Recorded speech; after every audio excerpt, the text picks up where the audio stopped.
Hello everyone, आपका हमारे YouTube channel पर स्वागत है। तो आज इस वीडियो में हम आपका जो सब्जेक्ट है डीएससी का, urbanisation and urbanism in Indian history, इसके जितने भी इम्पोर्टेंट केस स्टडीज़ के टॉपिक दिए गए हैं वो सारे टॉपिक्स आज इस वीडियो में हम कवर करेंगे।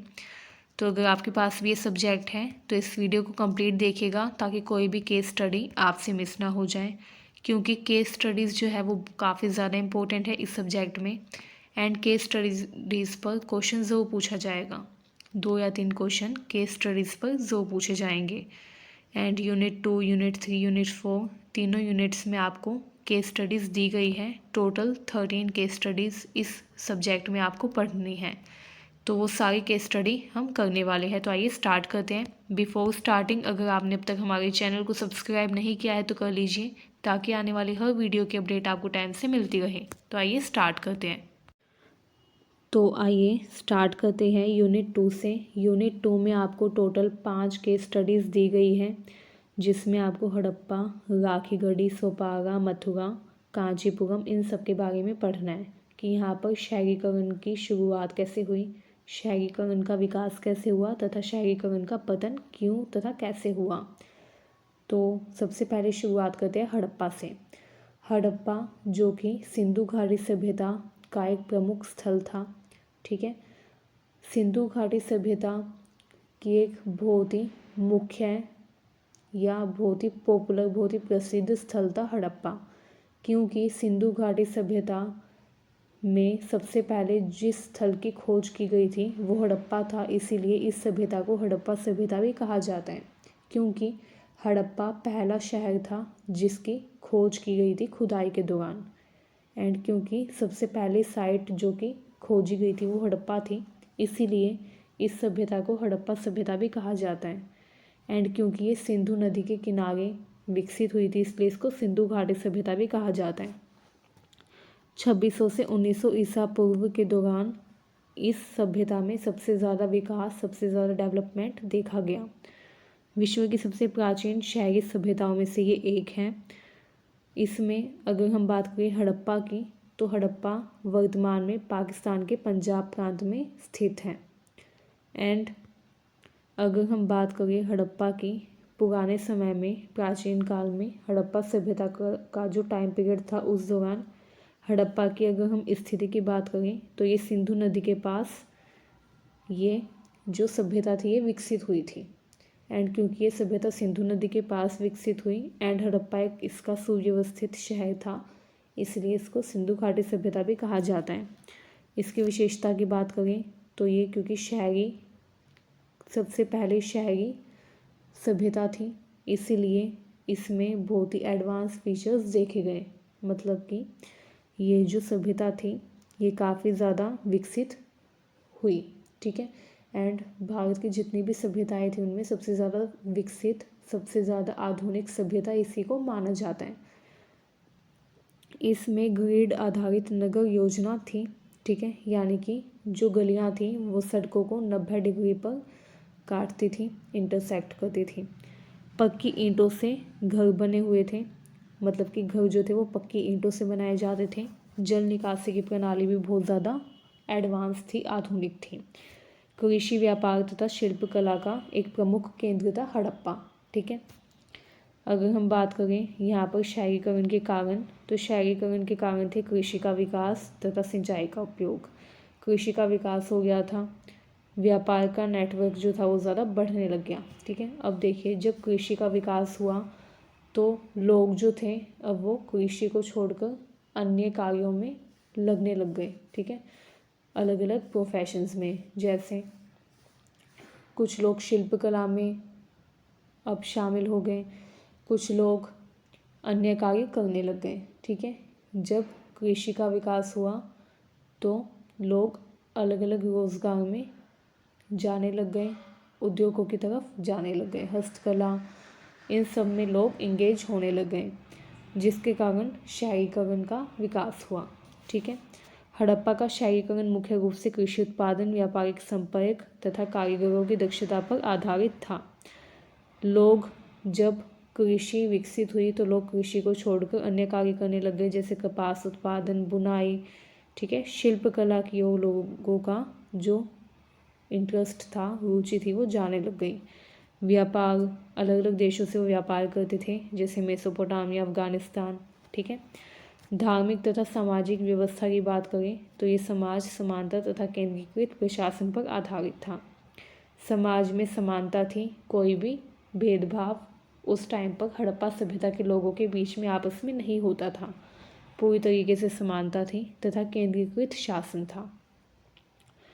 अगर हम बात करें इसकी पतन की, तो पतन का कारण था नदी का मार्ग बदलना। ठीक है। कुछ लोग बोलते हैं कि नदी का मार्ग बदल गया, इसीलिए सिंधु नदी ने अपना रास्ता बदल दिया, जिसकी वजह से अकाल पड़ गया, सूखा पड़ गया। ठीक है। जिसकी वजह से लोग मरने लग गए एंड ये जो सभ्यता थी इसका धीरे धीरे डिक्लाइन हो गया, अंत हो गया। कुछ लोग सामाजिक तथा आर्थिक कारण मानते हैं। कुछ लोग मानते हैं कि अत्यधिक शहरीकरण के कारण संसाधनों की कमी हो गई, तथा कुछ लोग मानते हैं कि आंतरिक संघर्ष तथा बाहरी आक्रमण हुए, जिसकी वजह से सभ्यता का अंत हो गया या पतन हो गया। ठीक है। आइए अब बात करते हैं राखी गढ़ी की। अगर हम बात करें राखी गढ़ी की, तो यहाँ पर शहरीकरण की शुरुआत कैसे हुई तथा शहरीकरण का पतन कैसे हुआ। अगर हम बात करें उत्पत्ति की, तो राखी गढ़ी हरियाणा में स्थित हड़प्पा सभ्यता का एक प्रमुख केंद्र था। राखी गढ़ी सिंधु सभ्यता का सबसे बड़ा स्थल था, जो कि हरियाणा में स्थित है। ठीक है। राखी गढ़ी जो था ये आज भी मौजूद है हरियाणा में, एंड राखी गढ़ी सिंधु घाटी सभ्यता का सबसे बड़ा स्थल है। ठीक है। एरिया वाइज भी ये बहुत बड़ा है। यहाँ पर शहरीकरण, कृषि, पशुपालन तथा घरेलू उद्योग काफ़ी ज़्यादा पॉपुलर थे। ठीक है। यहाँ का जो शहरीकरण था ये किस पर आधारित था? कृषि पर, पशुपालन पर तथा घरेलू उद्योगों पर। मतलब कि यहाँ पर कुछ लोग कृषि करते थे, कुछ लोग पशुपालन करते थे, कुछ लोग घरेलू उद्योग चलाते थे। नियोजित बस्तियाँ होती थी, जल निकासी प्रणाली अच्छी थी, धातु के उपकरण का उपयोग होता था। खोज की बात करें तो इस सभ्यता की खोज हड़प्पा सभ्यता की ये जो साइट थी, ये जो स्थल था, इसकी खोज 1990 में हुई। ये कहाँ पर खोजी गई? घग्गर हकरा नदी के पास खोजी गई। ठीक है। ये नदी काफ़ी पॉपुलर नदी थी, जो कि इसके पास बहती थी। ठीक है। राखी गढ़ी घग्गर हकरा नदी के पास स्थित था। ठीक है। विशेषता की बात करें तो ये हड़प्पा जैसी ही नगर योजना पर आधारित थी। ठीक है। इसका आकार बहुत बड़ा था, हड़प्पा तथा मोहनजोदड़ो से भी बड़ा आकार इसका था। ठीक है। यानी कि राखी गढ़ी जो स्थल था हड़प्पा सभ्यता के केंद्र के रूप में जो जाना जाता है, ये काफ़ी पॉपुलर इसलिए हुआ क्योंकि इसका एरिया काफ़ी ज़्यादा था, ये काफ़ी बड़ा था। मोहनजोदड़ो हड़प्पा से भी बड़ा था। विकास की बात करें तो खेती तथा पशुपालन का विकास हुआ। गेहूँ, जौ, चावल इन सब की खेती की जाती थी तथा लोग गाय, भेड़ तथा बकरी का पालन करते थे। व्यापार भी होता था। मन का निर्माण, आभूषण, धातु शिल्प, स्थानीय तथा अंतर्राष्ट्रीय व्यापार भी किए जाते थे। सामाजिक व्यवस्था अगर देखें तो भेदभाव कम होता था, सामूहिक कब्रगाहें होती थी। ठीक है। इसके अलावा इसका पतन कैसे हुआ, मतलब कि राखी गढ़ी में शहरीकरण का पतन कैसे हुआ, तो कुछ लोग मानते हैं कि घग्गर हकरा नदी सूख गई, इसकी वजह से इसका पतन हो गया। कुछ लोग मानते हैं कि व्यापारिक मार्गों में अवरोध आ गया, जिसकी वजह से आर्थिक गिरावट हो गई, व्यापार बंद हो गए। ठीक है। आइए अब जानते हैं मथुरा के बारे में। आइए अब हम अपना नेक्स्ट टॉपिक देखते हैं। नेक्स्ट है मथुरा। मथुरा में शहरीकरण की शुरुआत कैसे हुई तथा इसका विकास कैसे हुआ, एंड मथुरा में शहरीकरण का पतन कब और कैसे हुआ। तो आइए स्टार्ट करते हैं। अगर हम बात करें मथुरा में शहरीकरण की उत्पत्ति की, तो सबसे पहले ये जानना ज़रूरी है कि मथुरा कहाँ पर स्थित है। मथुरा उत्तर भारत में स्थित है। यह एक ऐतिहासिक तथा सांस्कृतिक केंद्र है। यह स्थान वैदिक काल में काफ़ी ज़्यादा प्रसिद्ध हुआ तथा वर्तमान समय में भी ये अपने धार्मिक महत्व के लिए काफ़ी प्रसिद्ध है। अब मथुरा गंगा यमुना दोआब क्षेत्र में स्थित था। ठीक है। यानी कि गंगा यमुना नदी का जो दोआब क्षेत्र था वहाँ पर मथुरा स्थित था। ये मथुरा की ज्योग्राफिकल कंडीशन थी उस टाइम पर। ठीक है। मथुरा वैदिक काल से ही धार्मिक तथा सांस्कृतिक केंद्र रहा। अनेक शासकों ने मथुरा का उद्धार किया, वहाँ पर उन्होंने काफ़ी ज़्यादा विकास कार्य किया। शुंग, कुषाण, गुप्त काल में मथुरा का शहरीकरण अपने चरम पर था। अगर हम बात करें स्थान की तो ये यमुना नदी के किनारे स्थित है। प्रारंभिक विकास तो वैदिक युग में या वैदिक काल में मथुरा जो था वो एक धार्मिक केंद्र के रूप में विकसित हुआ, क्योंकि इसका काफ़ी ज़्यादा धार्मिक महत्व माना गया, क्योंकि आप जानते ही हैं मथुरा को जन्मभूमि माना जाता है प्रभु श्री कृष्ण जी की। इसीलिए मथुरा का धार्मिक महत्व काफ़ी ज़्यादा उस टाइम पर भी था एंड वर्तमान समय में भी है। ठीक है। बौद्ध तथा जैन धर्म का भी ये प्रमुख स्थल रहा एंड सनातन धर्म में भी मथुरा का काफ़ी ज़्यादा सर्वोच्च महत्व माना जाता है, क्योंकि यहाँ पर श्री कृष्ण जी का जन्म हुआ था। अब अगर हम बात करें विकास की तो शहरीकरण का ये जो विकास, यहाँ पर शहरीकरण का जो विकास हुआ था ये अनेक शासकों ने किया। कुषाण तथा मौर्य काल में प्रमुख व्यापारिक तथा सांस्कृतिक केंद्र के रूप में मथुरा में विकास होने लगा। ठीक है।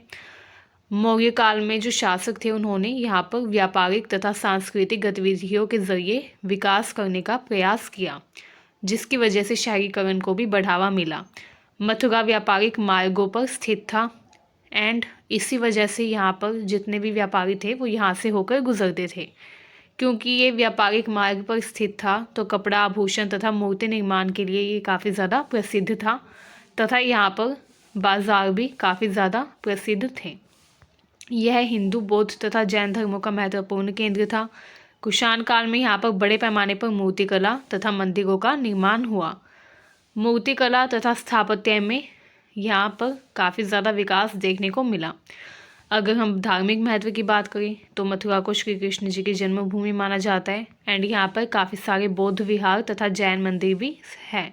इसीलिए सनातन धर्म, हिंदू धर्म तथा जो बौद्ध धर्म है या जैन धर्म है, सभी धर्मों में मथुरा का सर्वोच्च महत्व माना जाता है। अगर हम बात करें व्यापार की तो रेशम मार्ग तथा उत्तरी भारत के अन्य शहरों के साथ मथुरा का संपर्क है, इसीलिए ये व्यापारिक मार्ग से संबंधित है एंड यहाँ पर व्यापार भी काफ़ी ज़्यादा फला फूला, जिसकी वजह से इसमें शहरीकरण की जो दर थी वो भी ज़्यादा तेज़ हो गई। पतन की बात करें तो कुछ लोग मानते हैं कि गुप्त साम्राज्य के पतन के बाद मथुरा पर कई बार हमला किया गया, जिसकी वजह से यहाँ पर शहरीकरण का धीरे धीरे पतन होने लगा। गुप्ता काल के बाद विदेशी आक्रमण तथा राजनीतिक अस्थिरता के कारण भी इसका महत्व थोड़ा कम हो गया। कुछ लोग इसको धार्मिक तथा सांस्कृतिक परिवर्तनों में जो महत्व था उसमें कमी आने को भी इसका कारण मानते हैं। ठीक है। कुछ लोग मानते हैं कि धार्मिक तथा सांस्कृतिक परिवर्तन हुए जिसकी वजह से इसका महत्व कम हुआ, लेकिन धार्मिक दृष्टि से आज भी ये काफ़ी ज़्यादा महत्वपूर्ण है। आइए अब नेक्स्ट देखते हैं। आइए अब हमारा नेक्स्ट टॉपिक देखते हैं। तो नेक्स्ट जो केस स्टडी है वो है सोपागा के बारे में। सोपागा की बात करें तो ये महाराष्ट्र में स्थित है। यह एक प्राचीन बंदरगाह था भारत का, जो कि महाराष्ट्र में अरब सागर के तट पर स्थित था। इसकी विशेषता की बात करें तो ये व्यापार तथा समुद्री गतिविधियों का केंद्र था। जितने भी व्यापारी थे जो कि समुद्री व्यापार करते थे वो यहीं से होकर गुजरते थे, इसीलिए इसका काफ़ी ज़्यादा महत्व था। क्योंकि ये बंदरगाह था तो इसीलिए जितने भी जहाज़ थे जो कि समुद्री व्यापार करते थे वो सारे जहाज़ यहीं से होकर गुजरते थे, जिसकी वजह से इसका महत्व और भी ज़्यादा बढ़ गया। इसकी वजह से क्या हुआ, यहाँ पर शहरीकरण की जो दर थी वो भी तेज़ी से होने लगी। ठीक है। यह बौद्ध धर्म का भी प्रमुख स्थल था एंड क्योंकि ये व्यापार तथा समुद्री गतिविधियों के केंद्र के रूप में उभर कर आया तो इसी वजह से यहाँ पर शहरीकरण भी बहुत ही तेज़ी से हुआ। विकास की बात करें तो यहाँ पर समुद्री व्यापार होता था, जिसकी वजह से इसका विकास तेज़ी से हुआ। रोमन साम्राज्य तथा दक्षिण पूर्व एशिया के साथ यहाँ पर व्यापार किया जाता था। मसाले, रेशम तथा धातु का निर्यात किया जाता था। अगर हम बात करें धार्मिक महत्व की तो यहाँ पर अशोक ने स्तूप का निर्माण करवाया था, जिसकी वजह से इसका धार्मिक महत्व भी माना जाता है। यहाँ पर बौद्ध धर्म तथा जैन धर्म का भी प्रभाव देखा गया। अब अगर हम बात करें पतन की तो सोपागा में शहरीकरण का पतन कैसे हुआ। कुछ लोग मानते हैं कि भूगोल में परिवर्तन हो गया, नदी का मार्ग जो था उसमें बदलाव हुआ तथा समुद्री गतिविधियों में गिरावट आ गई, जिसकी वजह से शहरीकरण का यहाँ पर पतन हो गया। जबकि कुछ लोग राजनीतिक तथा आर्थिक कारण भी मानते हैं। कुछ लोग मानते हैं कि चालुक्य तथा अन्य शासकों के अधीन इसका महत्व कम हो गया। अगर हम बात करें कांचीपुरम की, तो कांचीपुरम की जो केस स्टडी है वो भी काफ़ी ज़्यादा इम्पोर्टेंट है। तो आइए अब हम देखते हैं कांचीपुरम तथा यहाँ पर शहरीकरण की शुरुआत। तो सबसे पहले जब हम कांचीपुरम की केस स्टडी करेंगे तो हमको इसकी उत्पत्ति का पता होना चाहिए कि कहाँ पर ये स्थित है, कैसे यहाँ पर शहरीकरण की उत्पत्ति हुई। तो कांचीपुरम तमिलनाडु में दक्षिण भारत का एक प्राचीन नगर था, जिसको मंदिरों का शहर भी कहा जाता है। तो कांचीपुरम की अगर हम जियोग्राफिकल कंडीशन की बात करें तो ये कहाँ पर है, दक्षिण भारत में है, तमिलनाडु में है। एंड ये एक प्राचीन नगर है जिसको मंदिरों का शहर भी कहा जाता है। पल्लव साम्राज्य का ये प्रमुख केंद्र उस टाइम पर था। अगर हम बात करें धार्मिक महत्व की, तो ये धार्मिक केंद्र था। हिंदू धर्म, जैन धर्म तथा बौद्ध धर्म का प्रमुख स्थल इसको माना जाता है। पल्लव काल में पल्लव राजा जो थे उन्होंने यहाँ पर मंदिर का निर्माण करवाया, शिक्षा को प्रोत्साहित किया, जिसकी वजह से यहाँ पर शहरीकरण तेजी से हुआ। यह हिंदू धर्म के साथ बौद्ध धर्म तथा जैन धर्मों का भी प्रमुख केंद्र था। कांचीपुरम रेशम वस्त्र निर्माण के लिए प्रसिद्ध था, जो कि आज भी जारी है। ठीक है, कांचीपुरम की बात करें तो यहाँ पर सबसे ज़्यादा क्या होता है, रेशम के वस्त्रों का निर्माण होता है। एंड रेशम के वस्त्रों के निर्माण के लिए ही ये काफ़ी ज़्यादा प्रसिद्ध था प्राचीन समय में। स्थापत्य कला तथा शिल्प का भी यहाँ पर तेज़ी से विकास हुआ, क्योंकि यहाँ पर मंदिर बनवाए गए तो स्थापत्य कला जो थी वो और भी ज़्यादा तेज़ी से फैली। एंड इसी वजह से यहाँ पर शहरीकरण भी तेज़ी से होने लगा। कांचीपुरम में कामाक्षी मंदिर तथा कैलाशनाथ मंदिर भी स्थित था, जो कि काफ़ी ज़्यादा प्रसिद्धि का कारण बना। शिक्षा तथा संस्कृति की बात करें तो कांचीपुरम में विश्वविद्यालय खोले गए, जहाँ पर विद्वानों ने अपना योगदान दिया शहरीकरण को और भी तेज़ी से बढ़ाने में। दक्षिण पूर्व एशिया के साथ इसका व्यापार होता था। आइए बात करते हैं पतन। तो यहाँ पर शहरीकरण का पतन क्यों हुआ? कुछ लोग मानते हैं राजनीतिक बदलाव हुए।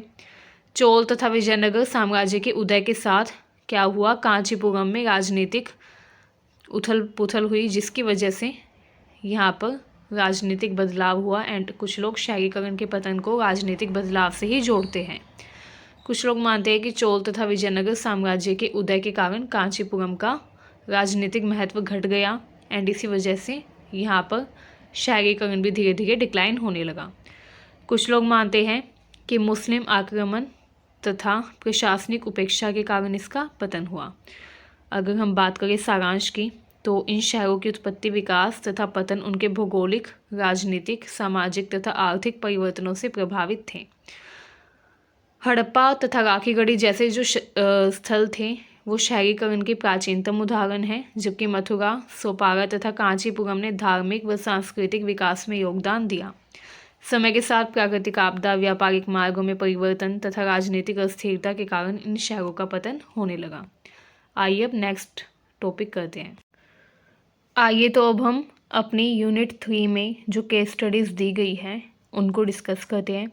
तो यूनिट 3 में आपको 4 केस स्टडीज़ दी गई है, जिसमें आपको थंजावुर, हम्पी, पुरी तथा आगरा के बारे में पढ़ना है कि यहाँ पर राज्य, व्यापार तथा धर्म की क्या स्थिति थी मिडिवल पीरियड में, यानी कि मध्यकालीन के समय अंतराल के दौरान। तो इसका मतलब ये है कि मध्यकाल में थंजावुर, हम्पी, पुरी तथा आगरा में जो राज्य, व्यापार तथा धर्म की स्थिति थी उसके बारे में इसमें आपको पढ़ना है। तो आइए स्टार्ट करते हैं। तो शुरुआत करते हैं थंजावुर से। अगर हम बात करें थंजावुर की, तो यहाँ पर चोल वंश का शासन था। ठीक है, थंजावुर चोल वंश की राजधानी थी मध्यकाल में, जो 9वीं से 13वीं शताब्दी तक दक्षिण भारत में प्रमुख शक्ति रहा। थंजावुर दक्षिण भारत में स्थित था। चोलों ने यहाँ पर शासन किया तथा उन्होंने एक सशक्त प्रशासनिक व्यवस्था स्थापित की, जिसमें भूमि राजस्व तथा जल प्रबंधन पर विशेष ध्यान दिया गया। थंजावुर राज्य का मुख्य राजनीतिक केंद्र होने के साथ साथ सांस्कृतिक धरोहर का केंद्र भी था। मतलब कि थंजावुर जो राज्य था इसका न केवल राजनीतिक महत्व था, बल्कि ये सांस्कृतिक धरोहर का भी केंद्र था, यानी कि इसका धार्मिक तथा सांस्कृतिक महत्व भी काफ़ी ज़्यादा था। पहली चीज़ जो कि इसके राजनीतिक महत्व को दर्शाती है वो ये है कि ये चोल वंश की राजधानी थी। क्योंकि ये चोल वंश की राजधानी थी तो इसलिए जितना भी प्रशासनिक कार्य था वो यहीं पर होता था। अब बात अगर हम करें धार्मिक तथा सांस्कृतिक धरोहर होने की, तो यहाँ पर राजा राजराज चोल प्रथम ने बृहदेश्वर मंदिर का निर्माण करवाया। अब जब उन्होंने यहाँ पर बृहदेश्वर मंदिर का निर्माण करवाया तो इसका धार्मिक महत्व तथा सांस्कृतिक महत्व और भी ज़्यादा बढ़ गया। यह चोल वास्तुकला का उत्कृष्ट उदाहरण माना जाता है। राजा राजराज चोल प्रथम ने यहाँ पर जब बृहदेश्वर मंदिर का निर्माण करवाया तो इसको एक सांस्कृतिक धरोहर के रूप में भी देखा गया। ठीक है, आइए अब बात करते हैं थंजावुर में व्यापारिक स्थिति की। तो थंजावुर कृषि उत्पादन का प्रमुख केंद्र था। यहाँ पर फसल तथा कृषि पर काफ़ी ज़्यादा ध्यान दिया जाता था। यहाँ की भूमि उपजाऊ थी। कावेरी नदी घाटी में चावल की खेती प्रमुख रूप से की जाती थी। ठीक है, यहाँ पर कावेरी नदी थी एंड वहीं पर चावल की खेती भी प्रमुखता से की जाती थी। इसके अलावा थंजावुर हस्तशिल्प, विशेषकर थंजावुर पेंटिंग, कांस्य मूर्तियों के लिए भी ये प्रसिद्ध था। थंजावुर जो था इसकी प्रसिद्धि के कई कारण थे। पहला, यहाँ पर जो बृहदेश्वर मंदिर का निर्माण करवाया गया था वो, जो कि काफ़ी भव्य मंदिर था। इसके अलावा यहाँ पर हस्तशिल्प जो था वो भी काफ़ी ज़्यादा विकसित हुआ। शिल्पकार यहाँ पर काफ़ी ज़्यादा कुशल थे जिन्होंने अपनी पेंटिंग तथा कांस्य मूर्तियों के जरिए प्रसिद्धि हासिल की। थंजावुर की कांस्य मूर्तियाँ काफ़ी ज़्यादा प्रसिद्ध हुई। चोल वंश के समय में समुद्री व्यापार ने भी यहाँ पर प्रगति की। समुद्री व्यापार तेज़ी से बढ़ा एंड थंजावुर प्रमुख बंदरगाह नगरों के साथ व्यापार करने लगा, जिसने यहाँ पर शहरीकरण को भी बढ़ावा दिया। ठीक है, आइए अब देखते हैं धर्म की क्या स्थिति वहाँ पर थी मध्यकालीन समय के दौरान। तो मध्यकाल के दौरान थंजावुर में धर्म सामाजिक जीवन का एक अभिन्न हिस्सा था। मतलब धर्म की काफ़ी ज़्यादा मुख्य स्थिति वहाँ पर थी। यहाँ पर मुख्य रूप से शैव तथा वैष्णव परंपराएं पनपी। बृहदेश्वर मंदिर न केवल धार्मिक गतिविधियों का केंद्र था बल्कि सांस्कृतिक तथा सामाजिक आयोजनों का भी केंद्र रहा। यानी कि बृहदेश्वर मंदिर में धार्मिक गतिविधियाँ तो होती ही थी, साथ ही साथ सांस्कृतिक तथा सामाजिक आयोजन भी यहाँ पर किए जाते थे। मंदिरों को चोल शासकों ने संरक्षित किया तथा मंदिरों के विकास में उन्होंने मुख्य भूमिका निभाई। धार्मिक अनुष्ठानों के साथ साथ कला तथा संगीत का भी वहाँ पर विकास हुआ। तो अभी हमने पढ़ा थंजावुर के बारे में। आइए पढ़ते हैं हम्पी के बारे में। आइए तो अब हम अपनी नेक्स्ट केस स्टडी देखते हैं। नेक्स्ट जो केस स्टडी है उसमें आपको पढ़ना है हम्पी के बारे में कि मध्यकाल के समय अंतराल के दौरान हम्पी में राज्य, व्यापार तथा धर्म की क्या स्थिति थी। मध्यकाल में हम्पी का कैसे विकास हुआ, तो आइए जानते हैं। अगर हम बात करें राज्य की तो हम्पी विजयनगर साम्राज्य की राजधानी थी, इसलिए हम्पी का राजनीतिक महत्व काफ़ी ज़्यादा था।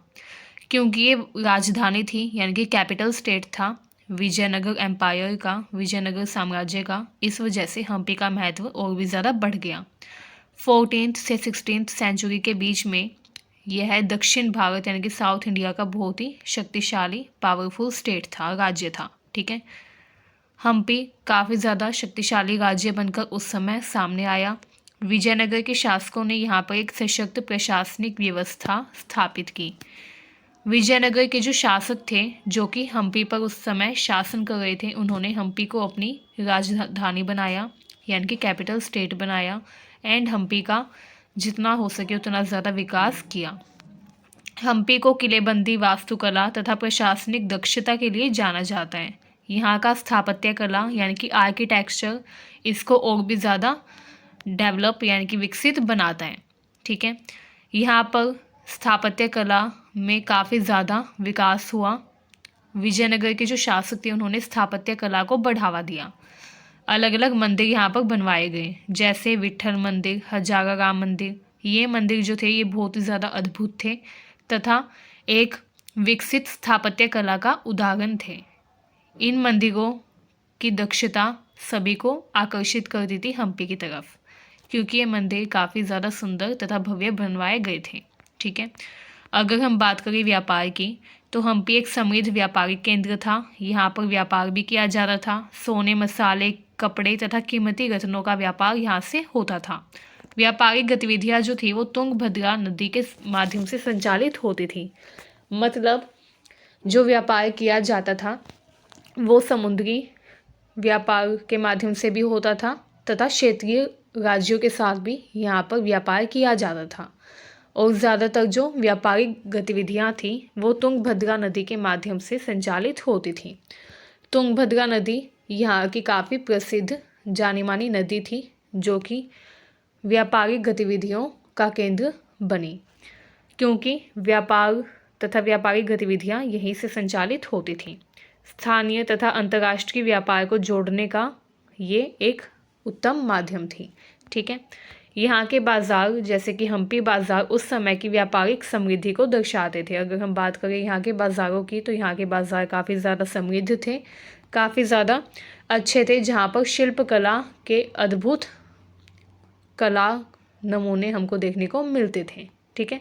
यानी कि हम्पी में शिल्पकार जो थे तथा उनकी जो शिल्पकला थी वो भी काफ़ी ज़्यादा प्रसिद्ध थी, जिसने हम्पी को और भी ज़्यादा प्रसिद्ध बनाया, यहाँ के व्यापार को और भी ज़्यादा बढ़ावा दिया। अगर हम बात करें धर्म की, तो हम्पी में जो धर्म था उसका काफ़ी ज़्यादा महत्व था। यह सामाजिक तथा सांस्कृतिक जीवन का एक महत्वपूर्ण पहलू था। यहाँ पर हिंदू धर्म का वर्चस्व था, जिसमें मुख्य रूप से शैव तथा वैष्णव परंपराओं का पालन किया जाता था। यहाँ के मंदिर जैसे विरूपाक्ष मंदिर तथा विठल मंदिर काफ़ी ज़्यादा प्रसिद्ध हुए तथा धार्मिक गतिविधियों यानी कि रिलीजियस एक्टिविटीज़ का केंद्र बने। यहाँ के जो मंदिर थे ये धार्मिक गतिविधियों के साथ साथ कला के भी एक केंद्र के रूप में सामने आए। आइए अब हम अपनी थर्ड केस स्टडी देखते हैं, जिसमें हमको पुरी के बारे में पढ़ना है। तो अगर हम बात करें पुरी की, तो यह ओडिशा में स्थित था। गजपति राजाओं के शासनकाल में यह एक महत्वपूर्ण तथा राजनीतिक सांस्कृतिक केंद्र बनकर सामने आया। यहाँ पर गजपति शासक जो थे वो शासन कर रहे थे। गजपति शासकों ने पुरी को अपनी राजधानी के रूप में महत्व दिया, यानी कि जो पुरी राज्य था ये उड़ीसा में था एंड इसको भी राजधानी बनाया गजपति शासकों ने। इसकी वजह से इसका राजनीतिक महत्व काफ़ी ज़्यादा था। यहाँ पर जगन्नाथ मंदिर बनाया गया, जिसकी वजह से धार्मिक रूप से भी यह और भी ज़्यादा महत्वपूर्ण हो गया। जगन्नाथ मंदिर के संरक्षण के लिए गजपति शासकों ने काफ़ी कंट्रीब्यूशन यानी कि अपना योगदान दिया। उन्होंने जगन्नाथ मंदिर के संरक्षण को बढ़ावा दिया तथा इस तरीके से ये जो शहर था ये धार्मिक व सांस्कृतिक रूप से विकसित हुआ। अगर हम बात करें व्यापार की, तो पुरी तटीय क्षेत्र में स्थित था, जिसके कारण व्यापार का एक प्रमुख केंद्र था। यहाँ से चावल, कपड़ा तथा समुद्री उत्पादों का व्यापार होता था। पुरी का समुद्री व्यापार बंगाल के खाड़ी के देशों जैसे श्रीलंका, दक्षिण पूर्व एशिया के साथ मजबूत था। यानी कि पुरी के जो ट्रेड रिलेशंस थे, व्यापारिक संबंध थे, वो उन देशों के साथ थे जो कि बंगाल की खाड़ी के पास में थे, जैसे श्रीलंका, दक्षिण पूर्व एशिया। इन सभी देशों के साथ पुरी ने व्यापारिक संबंध स्थापित किए। इस तरीके से वहाँ पर व्यापार को बढ़ावा मिला। अगर हम बात करें धर्म की, तो पुरी का नाम जगन्नाथ मंदिर के कारण विश्व में विख्यात हुआ, प्रसिद्ध हुआ, क्योंकि जगन्नाथ मंदिर सबसे भव्य मंदिर था जो कि पुरी में स्थित था। तथा आज भी जगन्नाथ मंदिर के कारण पुरी का जो महत्व है वो काफ़ी ज़्यादा है पूरे विश्व में। जगन्नाथ यात्रा में विश्व के लोग दूर दूर से आते हैं जगन्नाथ जी के दर्शन करने के लिए। तो इस तरीके से पुरी का जो महत्व है, धार्मिक महत्व, सांस्कृतिक महत्व, वो आज भी काफ़ी ज़्यादा है पूरे विश्व में तथा भारत में। यह मंदिर भगवान जगन्नाथ, बलभद्र तथा सुभद्रा जी को समर्पित है। यहाँ पर हर वर्ष रथ यात्रा आयोजित की जाती है, जो कि धार्मिक तथा सांस्कृतिक दृष्टि से महत्वपूर्ण है तथा रथ यात्रा के कारण पुरी का जो धार्मिक महत्व है वो और भी ज़्यादा बढ़ जाता है। यह नगर वैष्णव परंपरा का प्रमुख केंद्र रहा तथा आज भी यह हिंदू धर्म के 4 धामों में से एक है। अगर हम बात करें यहाँ पर धार्मिक महत्व की, तो पुरी का धार्मिक महत्व वैसे तो सभी लोगों के लिए है, लेकिन वो लोग जो कि वैष्णव परंपराओं से जुड़े हुए हैं, यानी कि जो लोग विष्णु जी की उपासना करते हैं, उनके लिए पुरी का विशेष महत्व है। ठीक है, आइए अब हम अपनी next and last case study करते हैं, जिसमें हमको आगरा के राज्य धर्म तथा व्यापार के बारे में पढ़ना है कि कैसा व्यापार था, कैसा धर्म तथा राज्य की स्थिति थी मध्यकाल में आगरा में। तो अगर हम बात करें आगरा की, तो ये मुग़ल साम्राज्य का प्रमुख केंद्र था। अकबर, जहांगीर तथा शाहजहां के शासनकाल में यह शहर राजनीतिक सांस्कृतिक दृष्टि से उत्कर्ष पर पहुंचा। मतलब आगरा का संपूर्ण विकास हुआ मुग़ल साम्राज्य के शासनकाल में, एंड मुख्यतः अकबर, जहांगीर तथा शाहजहां ने आगरा के विकास पर ज़्यादा ध्यान दिया। अकबर ने यहाँ फतेहपुर सिकरी तथा शाहजहां ने ताजमहल जैसे स्मारकों का निर्माण करवाया, क्योंकि यहाँ पर बहुत ही प्रसिद्ध स्मारक का निर्माण हुआ। ठीक है, जैसे ताजमहल जो कि विश्व के 7 अजूबों में से एक है।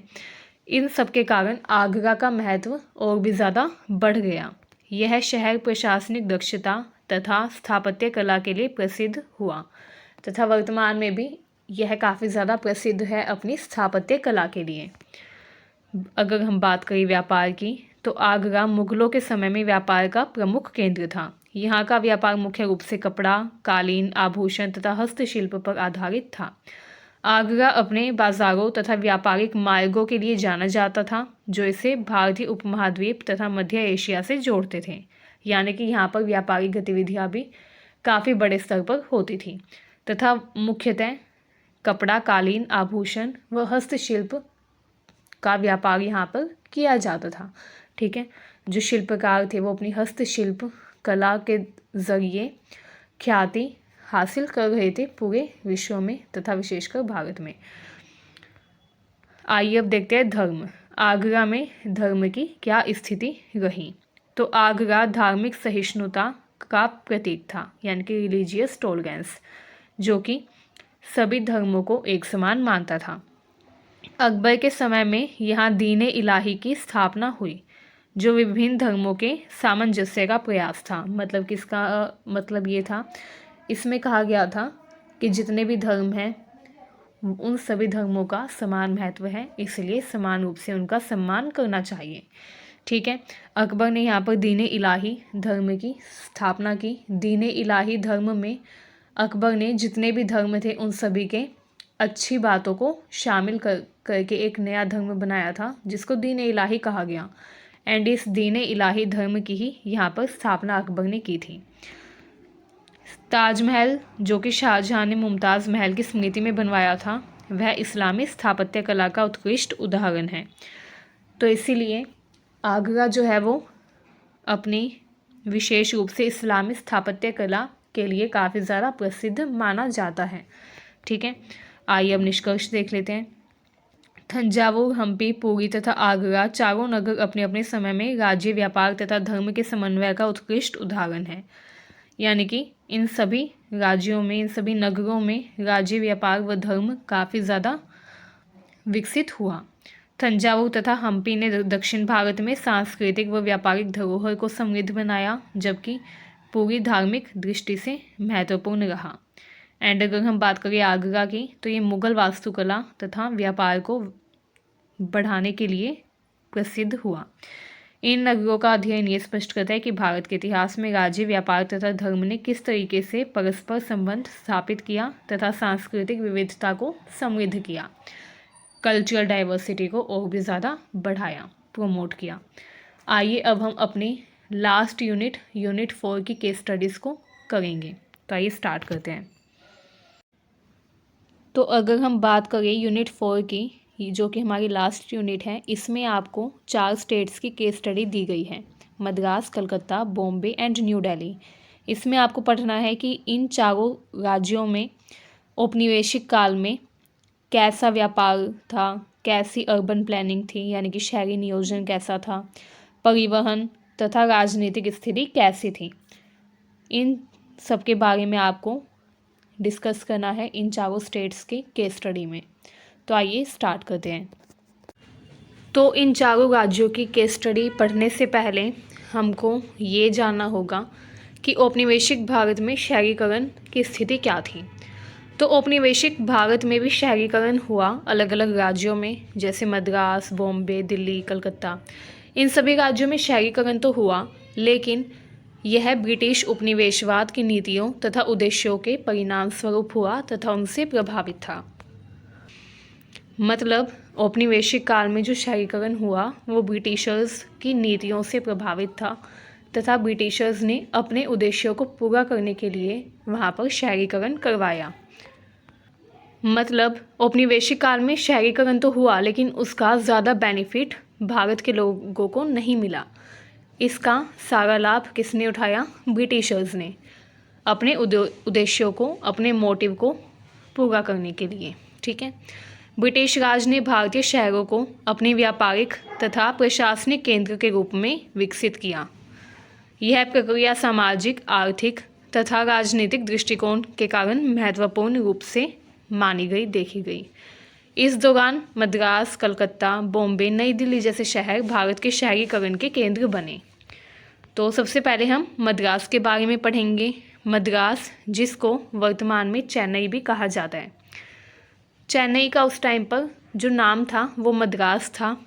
यहाँ पर अगर हम बात करें व्यापार की, तो व्यापार तथा आर्थिक विकास के दृष्टिकोण से मद्रास को काफ़ी मुख्य माना जाता है। क्योंकि हम औपनिवेशिक काल के बारे में बात कर रहे हैं, तो औपनिवेशिक काल जिसका संबंध ब्रिटिशर्स से है, तो अगर हम व्यापार की बात ना करें तो औपनिवेशिक काल के बारे में बात करना अधूरा रहेगा। क्योंकि जो ब्रिटिशर्स थे वो भारत में मुख्यतः आए थे व्यापार के लिए। तो व्यापार की स्थिति जानना काफ़ी ज़्यादा ज़रूरी है अगर हम शहरीकरण की स्थिति जानना चाहते हैं औपनिवेशिक काल में। तो मद्रास ब्रिटिश शासन के दौरान दक्षिण भारत में एक प्रमुख व्यापारिक केंद्र बना। ईस्ट इंडिया कंपनी का प्रभाव वहाँ पर देखा गया। 1639 में ब्रिटिशों ने मद्रास पत्तनम में व्यापार केंद्र स्थापित किया। मद्रास पत्तनम जो था ये एक बंदरगाह था, जिसको व्यापार के केंद्र के रूप में, यानी कि ट्रेड सेंटर के रूप में ब्रिटिशर्स ने इस्टेब्लिश किया, स्थापित किया।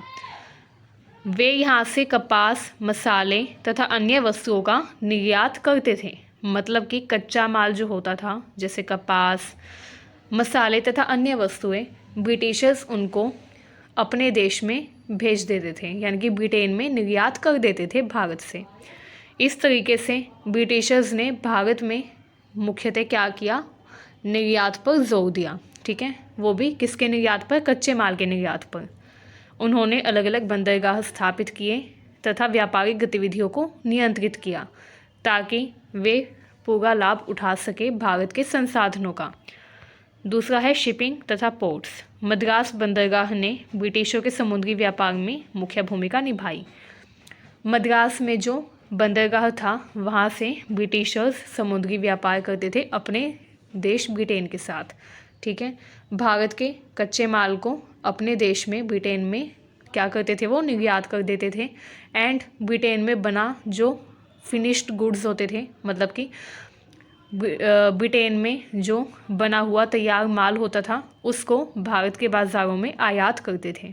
ठीक है, ताकि उनको पूरा लाभ मिल सके। आइए अब हम बात करते हैं शहरी नियोजन की, कि जो ब्रिटिशर्स थे उन्होंने मद्रास में शहरी नियोजन यानी कि सिटी प्लानिंग कैसे की। तो उन्होंने फोर्ट सेंट जॉर्ज का निर्माण करवाया। मद्रास में फोर्ट सेंट जॉर्ज पहला ब्रिटिश किला था, जिसके आसपास शहर विकसित हुए। इन किलों का निर्माण ब्रिटिशर्स ने अपने ब्रिटिश ऑफिसर्स के रहने के लिए, यानी कि ब्रिटिश अधिकारियों के रहने के लिए करवाया था। इसके अलावा ब्रिटिश तथा भारतीय बस्तियां, इन सब का भी निर्माण हुआ। शहर को white town and black town में विभाजित किया। वाइट टाउन वो था जहाँ पर ब्रिटिश निवासी रहते थे, तथा ब्लैक टाउन वो था जहाँ पर भारतीय निवासी रहते थे। इस तरीके से उन्होंने दो तरीके के टाउन्स का निर्माण करवाया, white town and black town. ठीक है। आइए अब देखते हैं मद्रास की परिवहन की स्थिति कैसी थी उस टाइम पर। परिवहन में ब्रिटिशर्स ने क्या विकास किया? तो उन्होंने मद्रास में रेलवे तथा सड़क नेटवर्क स्थापित किया ताकि व्यापार व यातायात को सुगम बनाया जा सके, क्योंकि जब ट्रांसपोर्टेशन यानी कि यातायात अच्छा होगा तभी व्यापार को बढ़ावा दिया जा सकेगा। तो इसलिए उन्होंने व्यापार को बढ़ाने के लिए यातायात पर ध्यान दिया।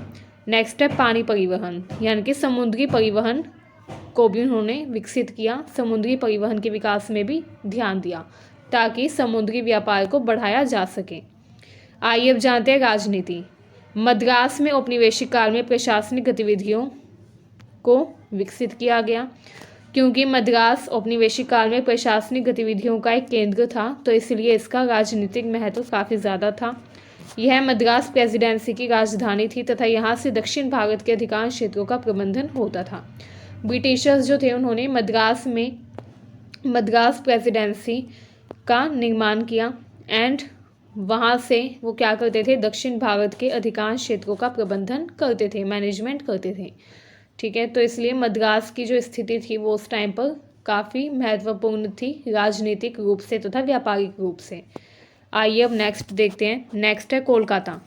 कोलकाता की जो केस स्टडी है इसमें आपको पढ़ना है व्यापार के बारे में, शहरी नियोजन के बारे में तथा वहाँ पर जो राजनीतिक स्थिति थी उसके बारे में। तो आइए जानते हैं। अगर हम बात करें कोलकाता की तो इसको उस टाइम पर कलकत्ता कहा जाता था। ठीक है, व्यापार की बात करें तो यह बंगाल का प्रमुख व्यापारिक केंद्र था। कलकत्ता जूट, कपास तथा चाय जैसे उत्पादों के निर्यात का केंद्र था, मतलब कि यहाँ से भी निर्यात किया जाता था जूट, कपास व चाय का। कहाँ पर? ब्रिटेन में।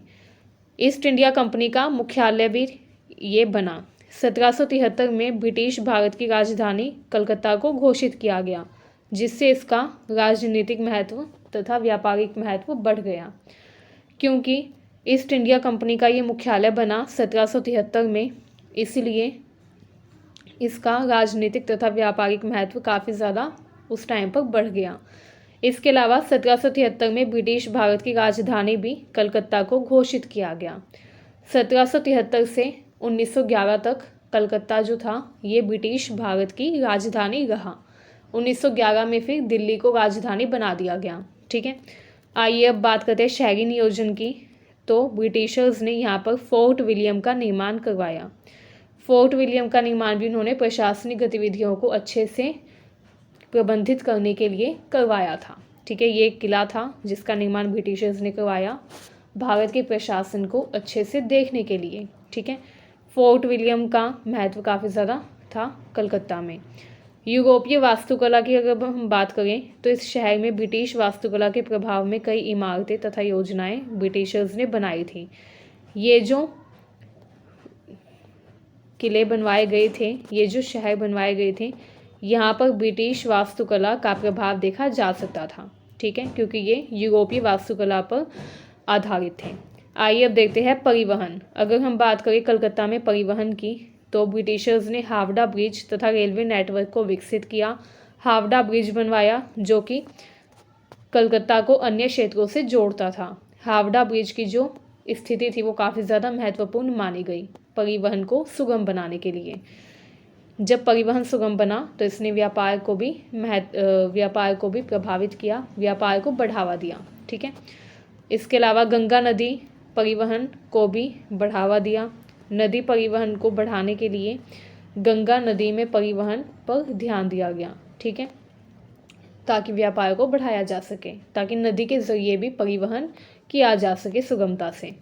नेक्स्ट देखते हैं राजनीति। अगर हम बात करें कलकत्ता में राजनीति की तो कलकत्ता प्रारंभिक राजधानी रही ब्रिटिश भारत की। ठीक है, 1773 से 1911 तक कलकत्ता ब्रिटिश भारत की राजधानी बनी रही।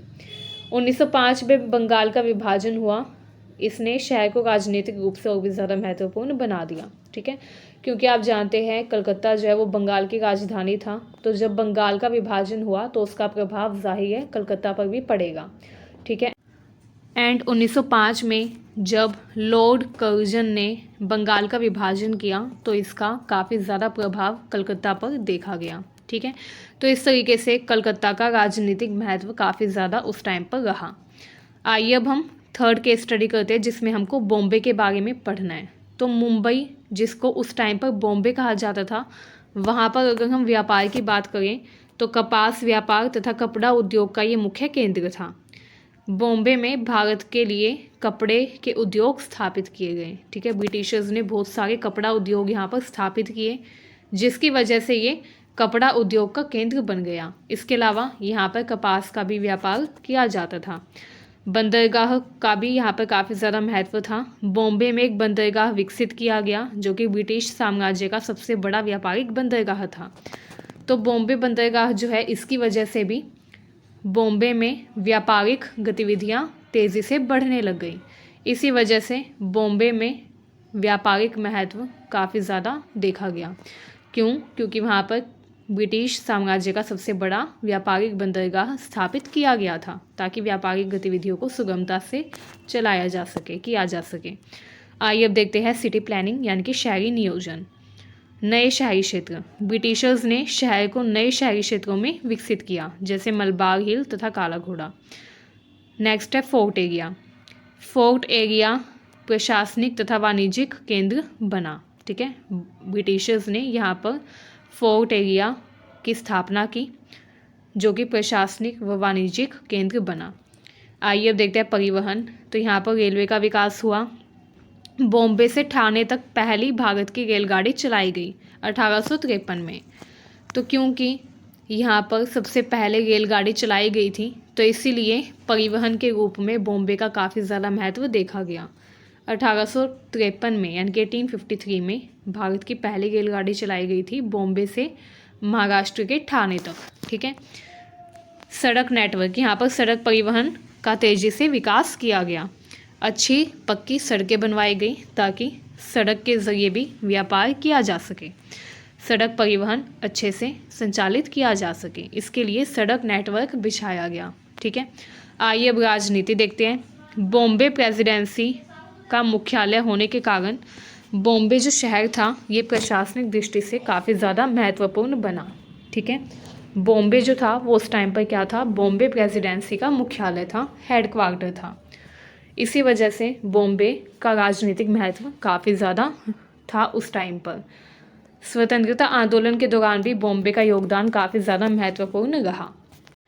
हमारी जो next and last case study है वो है नई दिल्ली के बारे में, जिसमें हमको नई दिल्ली की व्यापारिक स्थिति तथा नई दिल्ली की राजनीतिक स्थिति के बारे में पढ़ना है। तो आइए जानते हैं। अगर हम बात करें व्यापार तथा आर्थिक विकास की, तो नई दिल्ली व्यापार के लिए कम तथा प्रशासनिक उद्देश्यों के लिए ज़्यादा विकसित हुआ। नई दिल्ली जो था, इसका निर्माण मुख्यतः प्रशासनिक उद्देश्यों को पूरा करने के लिए किया गया था, क्योंकि नई दिल्ली केंद्र में था एंड इसीलिए नई दिल्ली से उत्तर भारत तथा दक्षिण भारत को आसानी से संचालित किया जा सकता था। इसीलिए ब्रिटिशर्स ने नई दिल्ली को 1911 में अपनी नई राजधानी बनाया। ठीक है, अब यहाँ पर अगर हम व्यापार की बात करें तो व्यापार का भी ये केंद्र था। दिल्ली क्षेत्र कृषि उत्पादों के व्यापार का मुख्य केंद्र बना। शहर व्यापारिक मार्गों के चौराहे पर स्थित था। अगर हम बात करें नई दिल्ली शहर की, तो ये व्यापारिक मार्गों के चौराहे पर स्थित था, इसलिए भी व्यापारिक रूप से इसका महत्व और भी ज़्यादा बढ़ जाता है। ठीक है, आइए अब देखते हैं शहरी नियोजन यानी कि सिटी प्लानिंग। नई दिल्ली जो थी ये राजधानी बनी 1911 में। ठीक है, ब्रिटिशर्स ने नई दिल्ली को अपनी राजधानी बनाया 1911 में। एडविन लुटियन ने नई दिल्ली को योजनाबद्ध तरीके से बनाया। इसमें राष्ट्रपति भवन, संसद भवन तथा राजपथ जैसे क्षेत्रों का निर्माण किया गया। ठीक है, तो एडविन लुटियन का नाम लिया जाता है जब हम नई दिल्ली के शहरी नियोजन के बारे में बात करते हैं, तो क्योंकि उन्होंने राष्ट्रपति भवन, संसद भवन, राजपथ जैसे क्षेत्रों का योजनाबद्ध तरीके से विकास करवाया था, निर्माण करवाया था। ठीक है, आइए अब हम बात करते हैं परिवहन की। परिवहन की बात करें तो नई दिल्ली को देश के अन्य हिस्सों से जोड़ने के लिए रेल तथा सड़क नेटवर्क का विकास किया गया। इसके अलावा नई दिल्ली शहर में ट्राम तथा बस सेवाएं भी शुरू की गई ताकि अच्छे से परिवहन किया जा सके। आधुनिक परिवहन सबसे पहले नई दिल्ली में ही विकसित किया गया था। ठीक है, आधुनिक परिवहन में ट्राम तथा बस सेवाएं शामिल थीं, जो कि सबसे पहले नई दिल्ली में संचालित की गई। आइए अब हम बात करते हैं राजनीति की। तो अगर हम राजनीति की बात करें तो नई दिल्ली को औपनिवेशिक प्रशासन का केंद्र बनाया गया। औपनिवेशिक प्रशासन को सुगमता से चलाने के लिए नई दिल्ली को राजधानी बनाया गया ब्रिटिशर्स की। स्वतंत्रता आंदोलन के दौरान यह शहर राजनीतिक गतिविधियों का केंद्र रहा, क्योंकि यहाँ पर बहादुर शाह जफर जो कि अंतिम मुगल शासक थे, उनका शासनकाल भी दिल्ली में ही था एंड दिल्ली में ही उनका महल स्थित था, जहाँ पर 1857 की क्रांति के दौरान जो क्रांतिकारी थे वो आए थे। तो इसीलिए स्वतंत्रता आंदोलन के दौरान भी एंड 1857 की क्रांति के दौरान भी दिल्ली का राजनीतिक महत्व काफ़ी ज़्यादा देखा गया। नेक्स्ट है निष्कर्ष। औपनिवेशिक काल में शहरीकरण का उद्देश्य ब्रिटिश साम्राज्य की आर्थिक तथा राजनीतिक आवश्यकताओं को पूरा करना था। मद्रास, कलकत्ता, बॉम्बे तथा नई दिल्ली जैसे शहरों के विकास ने भारतीय समाज, संस्कृति तथा अर्थव्यवस्था पर गहरा प्रभाव डाला एंड ये शहर आज भी भारत की शहरी पहचान के महत्वपूर्ण केंद्र है। तो आज के लिए बस इतना ही। ये कुछ इम्पोर्टेंट केस स्टडीज़ थी जो कि एग्ज़ाम में आने के काफ़ी ज़्यादा चांसेस हैं एंड हमने इस वीडियो में काफ़ी ब्रीफली सारे main topics, main points cover किए हैं जो कि एग्ज़ाम में आपकी हेल्प करेंगे। तो अगर आपको वीडियो अच्छी लगी हो तो चैनल को सब्सक्राइब करें एंड वीडियो को शेयर करना बिल्कुल ना भूलें। Thank you very much.